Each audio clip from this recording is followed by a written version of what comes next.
पूछे तो आपको क्या बोलना है? झकास, बिंदास, मजा आ रहा है। नमस्कार, मेरा नाम अंजलि कोठारी है।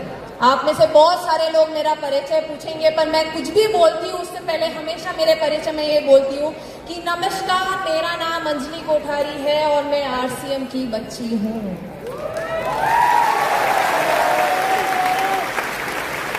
आरसीएम 24 साल का है, मैं 25 साल की हूँ। शुरुआत से जब भी मैंने मेरे पापा को काम करते हुए देखा, सिर्फ और सिर्फ आरसीएम करते हुए देखा, मैंने आरसीएम को बढ़ते हुए देखा और मैं आरसीएम के साथ बढ़ी।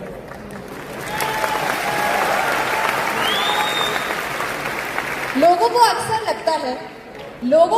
लगता है कि अगर इसके पापा ने शुरुआत से आरसीएम किया, अगर अंजलि कोठारी के पापा जो कि मिस्टर मुकेश कोठारी, आप सब लोग उन्हें जानते हैं, अगर अंजलि कोठारी के पापा ने शुरुआत से आरसीएम किया और अंजलि कोठारी ने शुरुआत से आरसीएम होते हुए देखा, बढ़ते हुए देखा, तो इसने हमेशा से डिसाइड करके रखा होगा कि इसको आरसीएम ही करना है। सब लोग ऐसा सोचते होंगे, बट ये लड़की ऐसा नहीं सोचती थी। इस लड़की ने पहले नौकरी की और नौकरी के बाद ये लड़की समझी कि अगर जिंदगी में कुछ करना है तो आरसीएम ही करना है।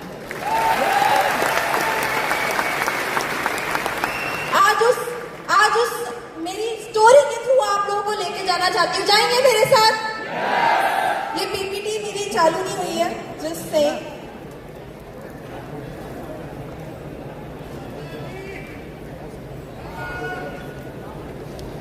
आज मैं बात करने वाली हूँ किसके बारे में? Job versus RCM. जी, अगर मैं आपको मेरे बारे में कुछ बताऊं तो जैसे कि आप सब लोगों को पता है, मुकेश जी कोठारी की डॉटर हूँ। शुरुआत से मैंने आरसीएम देखा है और इस आरसीएम ने मुझे क्या नहीं दिया।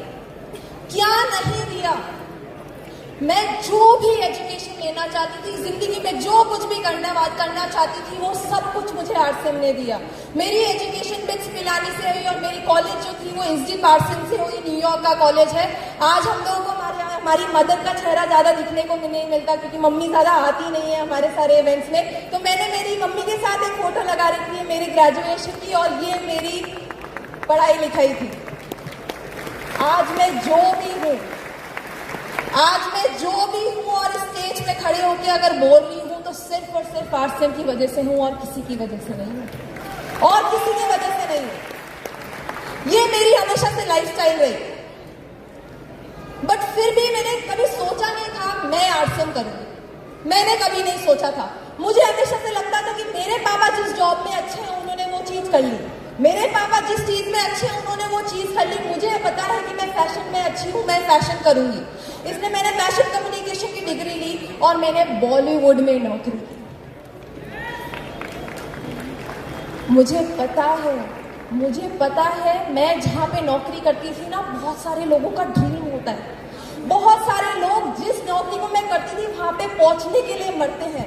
मुझे पता है शुरुआत में मैंने नौकरी को इतने लगन के साथ की, इतने पैशन के साथ की, इतने मन के साथ की।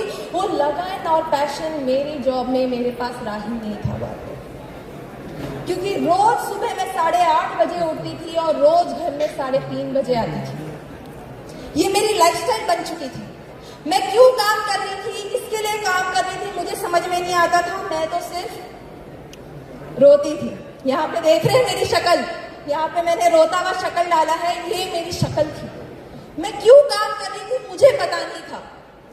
और यही चीज मैं थोड़ा सा अगर रिवाइंड करूँ ना और आप लोगों को बताऊं कि मेरे और मेरे पापा के बीच में एक दिन क्या कॉन्वर्सेशन हुई थी जब मैं नौकरी करने के लिए पहली बार जा रही थी। मैं एक दिन सुबह, जब मैं नौकरी मैंने सेलेक्ट नहीं की थी, मैं सेलेक्ट करने जा रही थी, उस दिन सुबह मैंने पापा के साथ चाय ली और चाय पे मैंने मेरे पापा को एक क्वेश्चन पूछा और वो क्वेश्चन था कि पापा, मैं एक नौकरी करने वाली हूँ, आप मेरे को बताओ एक अच्छी नौकरी होती कैसी है, एक अच्छी नौकरी कैसी होनी चाहिए। और उस दिन मेरे को मेरे पापा ने बोला कि बेटा तू 2 साल नौकरी करके तो देख, तुझे पता चल जाएगा कि तेरे काम में और मेरे काम में डिफरेंस क्या है। 2 साल का टाइमलाइन दिया था मेरे पापा ने। इस लड़की ने 1.5 इयर्स में ही डिसीजन बना लिया आरसीएम करने का। क्यों देखा, क्या देखा, क्यों देखा, क्या देखा? जैसे जैसे मैं अपनी नौकरी में सीनियर होती जा रही थी ना, वैसे वैसे मेरे को मेरी नौकरी में टाइम बहुत देना पड़ रहा था। मैं बहुत अच्छी नौकरी कर रही थी। जैसे आज किसी के भी पास में शिल्पा शेट्टी आके बैठ जाए तो कितना अच्छा लगेगा, बहुत अच्छा लगेगा ना। अगर अनिल कपूर आपका हाथ पकड़ के बैठ जाए तो बहुत अच्छा लगेगा। मेरी नौकरी का फर्स्ट दिन मेरे को अनिल कपूर के घर पे भेज दिया गया था अकेले चाय पीने के लिए। इतनी अच्छी नौकरी करती थी। पर जैसे जैसे मैं सीनियर हो गई वैसे वैसे मेरे को टाइम बहुत ज्यादा देना पड़ा। मैं परेशान हो गई थी। उस समय मेरी बॉस ने मेरे को ये व्हाट्सएप मैसेज भेजा था। ये जो व्हाट्सएप मैसेज है ये मेरी बॉस ने मेरे को उस समय भेजा था। ये बोला था कि जैसे जैसे आप अपनी नौकरी में सीनियर होते जाओगे वैसे वैसे आपको और टाइम देना पड़ेगा। मैं पहले ही रो रही थी। मेरे खुद के लिए टाइम नहीं था। मैं मेरे पापा मम्मी से बात नहीं कर सकती थी। मुझे समझ में नहीं आ रहा था, जिस नौकरी को मैंने मेरा सब कुछ दे दिया, अब वो नौकरी मेरे से क्या एक्सपेक्ट कर रही है, क्या दूं इसको। और उस दिन मुझे समझ में आया, सच्ची में ये सच्ची कहानी है कि उस दिन मुझे समझ में आया कि शायद मेरे पापा जो करते हैं वो मेरे से तो अच्छा ही है।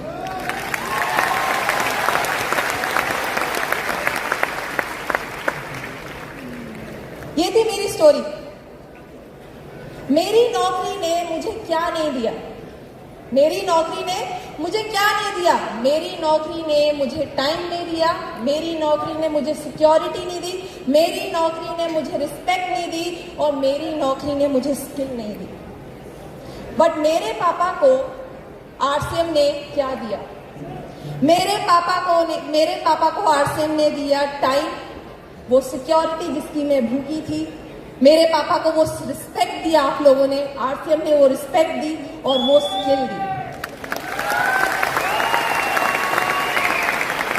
सब कुछ दिया मेरे पापा को, जो भी मेरे पास नहीं था ना एक नौकरी में। अगर मैं इसके बारे में थोड़ी सी बात करूं तो शायद मैंने टाइम के बारे में आपको समझा ही दिया है कि कैसे मेरे नौकरी में मेरे पास टाइम नहीं था। पर सिक्योरिटी मेरे लिए सबसे बड़ा रीजन था कि क्यों मैंने नौकरी छोड़ी। मेरे को मेरे बॉस क्या हर बात पे एक बार प्रियंका चोपड़ा आई थी। प्रियंका चोपड़ा आप सब लोग जानते हैं, सब लोग जानते हैं। जोश थोड़ा कम हो गया क्या? जय श्री राम, वेरी गुड। प्रियंका चोपड़ा का नाम आप सब लोग जानते हैं। प्रियंका चोपड़ा एक बार इंडिया आई थी और वो है ना स्टेज पे आके उसको कुछ बोलना था। प्रियंका चोपड़ा बहुत बड़ा इवेंट होने वाला था, तो प्रियंका चोपड़ा के लिए पूरी स्क्रिप्ट बना के दी थी मैंने। और मेरी बॉस ने मेरे को वार्निंग दी थी कि प्रियंका चोपड़ा को साफ साफ बता देना उसको क्या बोलना है।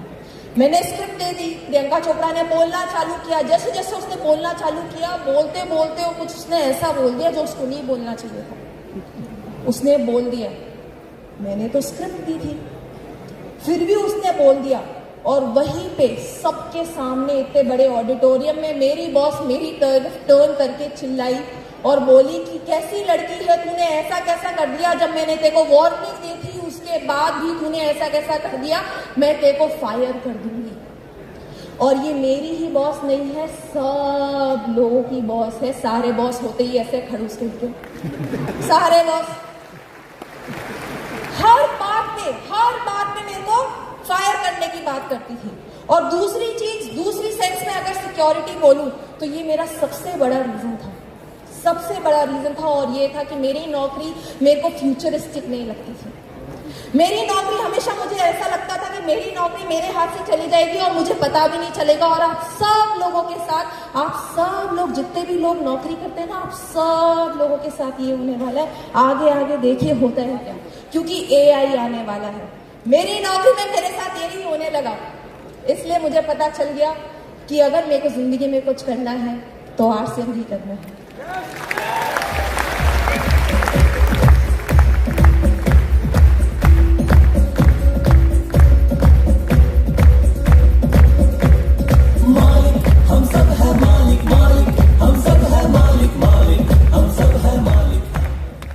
इसी के साथ मैं अपनी बात खत्म करने से पहले मैं चाहूंगी आप सब लोग अपनी एक बार स्टेज पे, एक बार अपनी सीट पे खड़े हो जाए।